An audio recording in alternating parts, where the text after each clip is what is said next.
kuliner, kerajinan tangan, aksesoris dan fashion, periklanan serta games merupakan kegiatan ekonomi kreatif yang sedang booming akhir-akhir ini.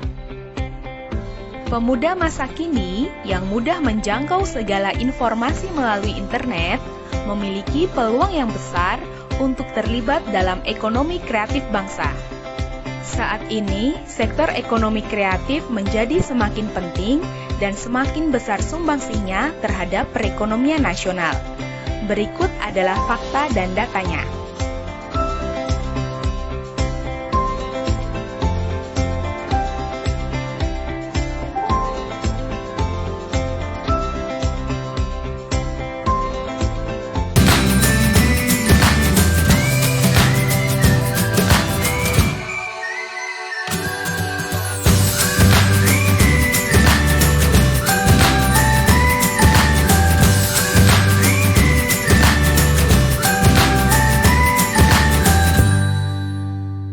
Selamat pagi, Assalamualaikum warahmatullahi wabarakatuh. Bagaimana kabar kalian semua hari ini? Semoga kalian semua dalam keadaan sehat ya, dan tentunya harus selalu tetap semangat. Setelah pada pertemuan sebelumnya kita sudah membahas tentang perdagangan internasional, hari ini kita akan melanjutkan materi kita, yaitu tentang mengembangkan ekonomi kreatif berdasarkan potensi wilayah untuk meningkatkan kesejahteraan masyarakat. Oleh karena itu, simak baik-baik ya. Konsep ekonomi kreatif. Apa sih yang dimaksud dengan ekonomi kreatif itu? Ekonomi kreatif adalah sebuah konsep bidang perekonomian di era ekonomi yang baru dengan mengutamakan kreativitas dan informasi yang mengedepankan sumber daya manusia yang memiliki ide dan pengetahuan yang digunakan sebagai faktor utama dalam produksi. Adapun karakteristik dari ekonomi kreatif yaitu ada 4. Yang pertama, kreasi intelektual, mencakup kreativitas, keahlian, dan talenta. Yang kedua, berbasis pada ide atau gagasan. Yang ketiga, pengembangannya tidak terbatas pada bidang usaha. Dan yang terakhir yaitu konsep yang dibangun bersifat relatif. Ada apa saja sih sektor ekonomi kreatif itu? Pemerintah mengidentifikasi lingkup industri kreatif mencakup 14 subsektor, yaitu meliputi periklanan, arsitektur, pasar barang seni, kerajinan, desain, fashion, video, film dan fotografi, permainan interaktif, musik, seni pertunjukan, penerbitan dan percetakan, layanan komputer dan software, televisi dan radio atau broadcasting, dan yang terakhir ada riset dan pengembangan.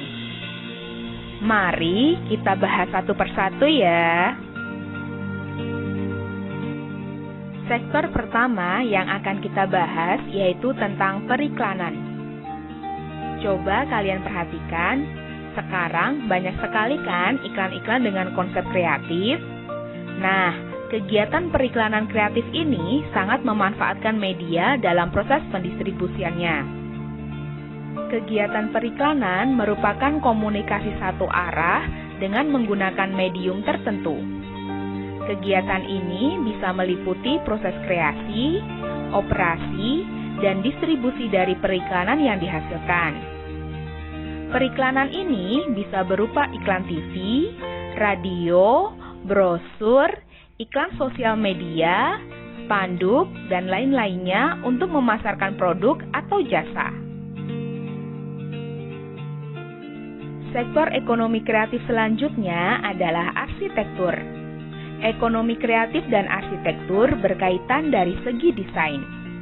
Desain interior sudah mulai berkembang pesat loh. Tidak hanya untuk desain di rumah, tapi juga untuk desain perkantoran atau ruang publik lainnya.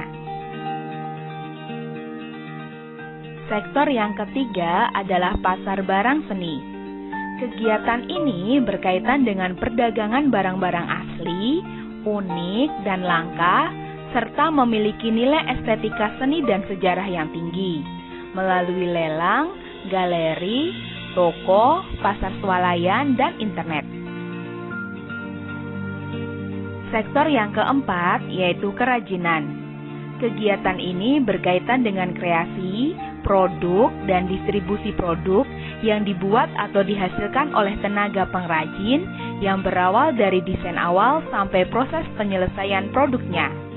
Adapun contohnya seperti barang kerajinan yang terbuat dari batu berharga, serat alam atau buatan, kulit, rotan, logam, dan yang lainnya.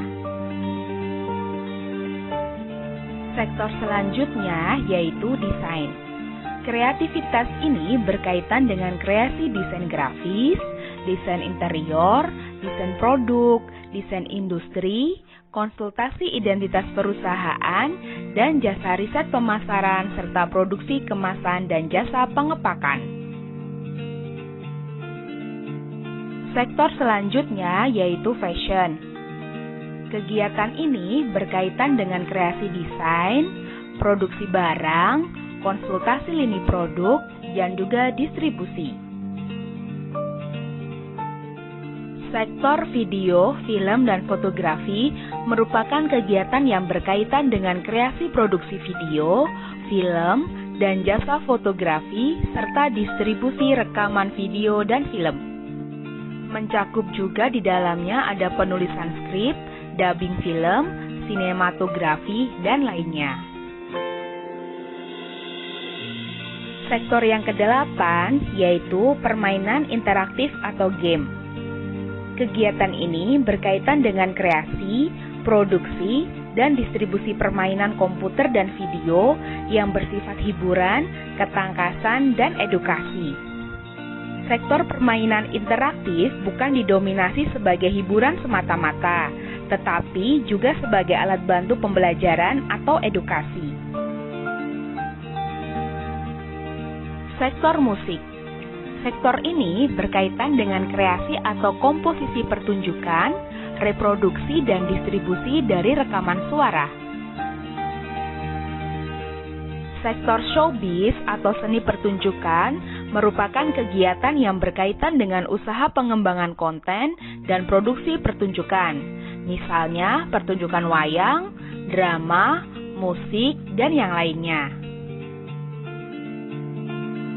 Sektor penerbitan dan percetakan. Kegiatan ini berkaitan dengan penulisan konten dan penerbitan buku, jurnal, koran, majalah, dan yang lainnya, serta kegiatan kantor berita dan para pencari berita. Subsektor ini juga mencakup penerbitan perangko, materai, uang kertas, dan juga penerbitan foto, percetakan lukisan, dan lain-lain.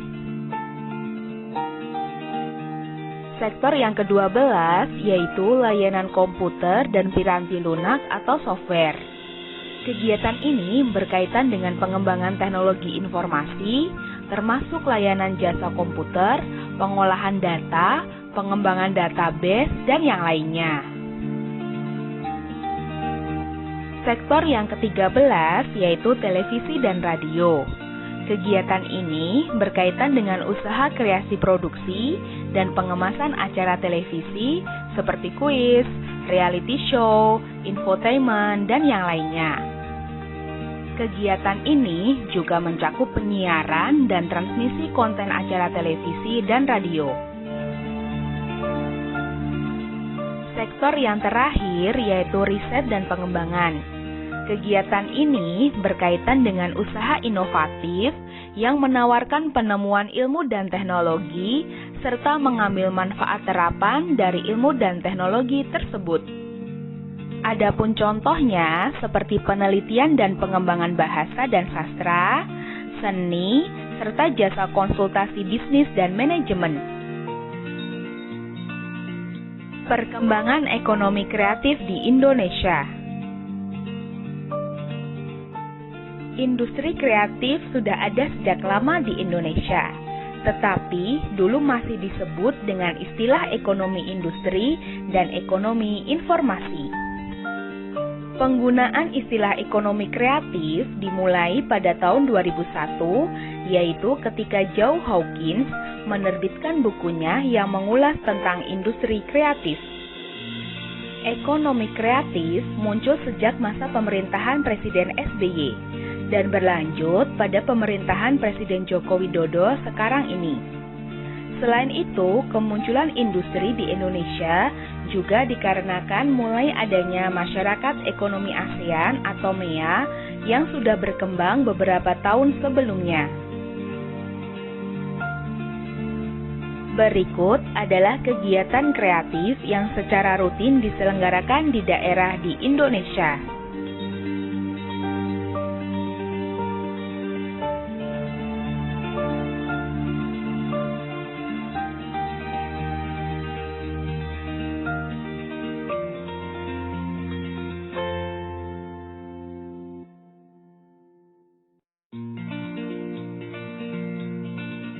Upaya yang dilakukan untuk meningkatkan ekonomi kreatif di Indonesia.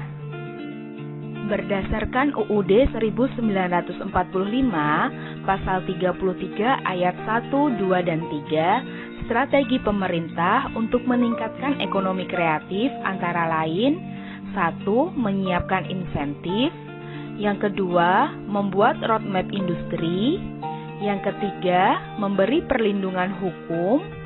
Yang keempat, membuat program yang komprehensif.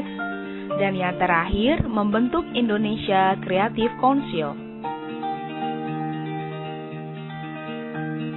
Sedangkan upaya pengembangan yang dilakukan oleh Kementerian Perdagangan antara lain sebagai berikut.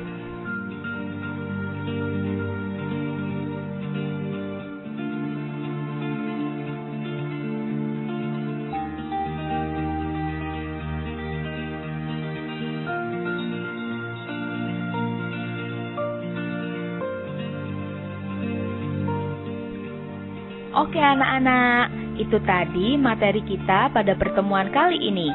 Semoga bisa dipahami ya. Terima kasih atas perhatiannya. Sekian saja. Wassalamualaikum warahmatullahi wabarakatuh.